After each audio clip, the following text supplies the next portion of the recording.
Hey, Namaste. It's Michael David at Mystery Island's Treasure Chest on YouTube. And we're going to talk about 7 spiritual practices today. Some practical tips to help keep you climbing up that spiritual trail. The first one is chop wood, carry water. That's an Eastern philosophy. You probably heard that.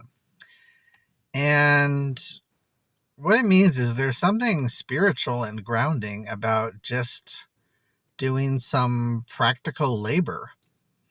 You may not need to go to a well and get water anymore or chop firewood. You might if you're out in the country, but for most of us, it's finding a time in your day where you can do some grounding, earthy activities. For me, it's easy. I live in California, close to nature. I have a garden, front yard, side yard, and backyard, and I can do 20 to 30 minutes a day of gardening.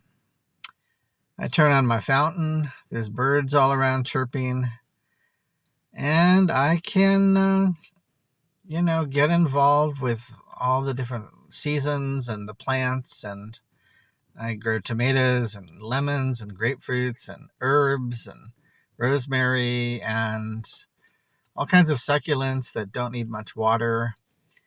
And I've really gotten involved with my land. And it's very comforting and grounding.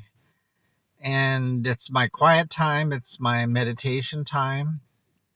You don't have to just sit and do nothing to meditate. You can do what's called an active meditation. So I do gardening. It could be watering the plants, fertilizing, anything. It's different each day.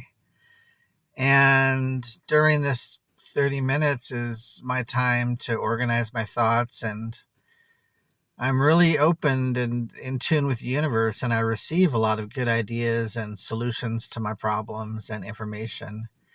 And one thing you can do is ask a question at the beginning of the meditation, and then by the end, you will receive your answer, or the next day or the day after that. So just kind of ask a question before you go into this 30-minute period. So it could be anything. It could be bike riding, because we have to exercise anyway, swimming, a nature walk. It could be cleaning your house, all kinds of things. It can be creative. So find out something that's your version of chop wood, carry water, and do that about 20, 30 minutes a day, and it will ground you, and it will help you on your spiritual path. Number 2 is journaling, getting a really beautiful, fine book at a nice bookstore, and a nice high-quality pen. And then perhaps late at night or in the early morning, whatever works for you, is your time to write a journal entry. It doesn't have to be like a diary of secrets or anything. It's more like, for me, I kind of contemplate on my personal goals and where I am and how I'm doing. I kind of have monthly goals, and I kind of go over them and see what's doing well and what's not, or just interesting observations. Like right now we're in the fall, and I might comment on the holidays and what I'm doing with a party or to celebrate. And it's a way of contemplating what's going on in your life, and journaling about it, and writing kind of helps you clarify where you've been and where you are now and where you want to go. And it's a discipline. I haven't done it every day. It's something I want to do every day, but definitely taking that time to contemplate. Number 3 is going to some kind of church. I mean, this is an ancient ritual of every 7 days, going to a spiritual community type of event.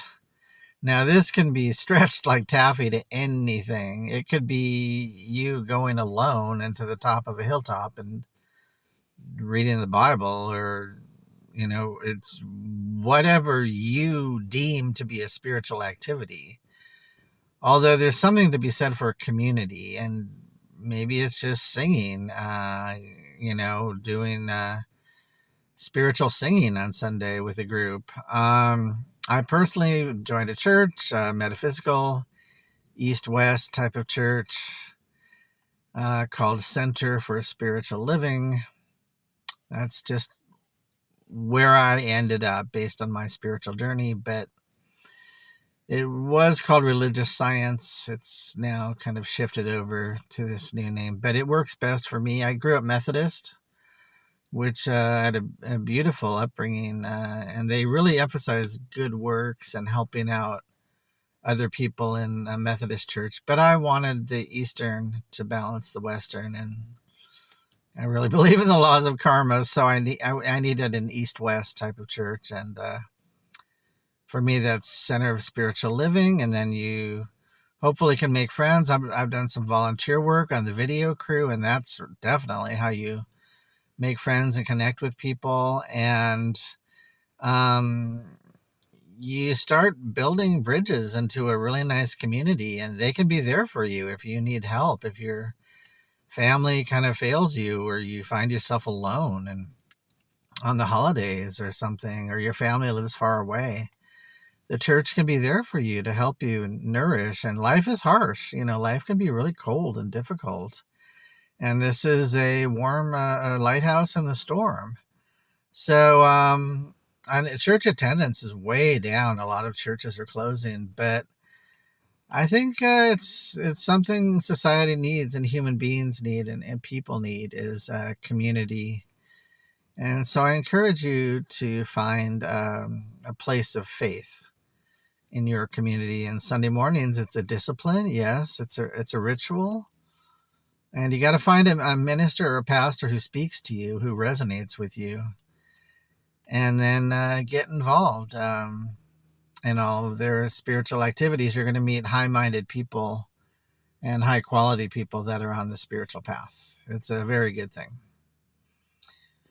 Okay, number 3 is community work. And this is in lieu of spending hours and hours and hours on the internet and social media. This is going backwards into a more healthier lifestyle. I've done it. I mean, it can be addictive, sure, to go on and scroll on all of these exciting websites. A lot of them are negative, a lot of these feeds. But I've learned to limit it and, put a time limit on it and just do it as I need it, as a tool to get what I want from technology and computers, and get involved in the community. Like I just mentioned, I am helping with the video crew of my church. That's something very positive. I'm at a park right now. I'm interacting with the public and people and animals, and that's positive. You can look into Parks and Recreation. That's a really good resource, is Parks and Recs. They have all kinds of activities in the community, everything from volleyball to, art groups. Good people, too. I even worked for Parks and Rec when I lived in Oregon. Really good, positive environment. And 4-H club is really positive. I live in kind of an agricultural county. 4-H club does all kinds of, helps you learn great skills and really build up the community. Some charity work, if you have a family member who's disabled, going to see your family member, which I do a lot, or just doing some charity work. If you're more artistic or really seek that in your life, you can join the theater. They always need all kinds of help in front of the curtain and behind it. And I have done that as well. I practice what I preach. I was a stage crew guy in high school, so that always kind of stays with me. I love that stage crew production kind of stuff. And even being an usher, sometimes being an usher, you get free tickets and seats, and you get to meet creative people.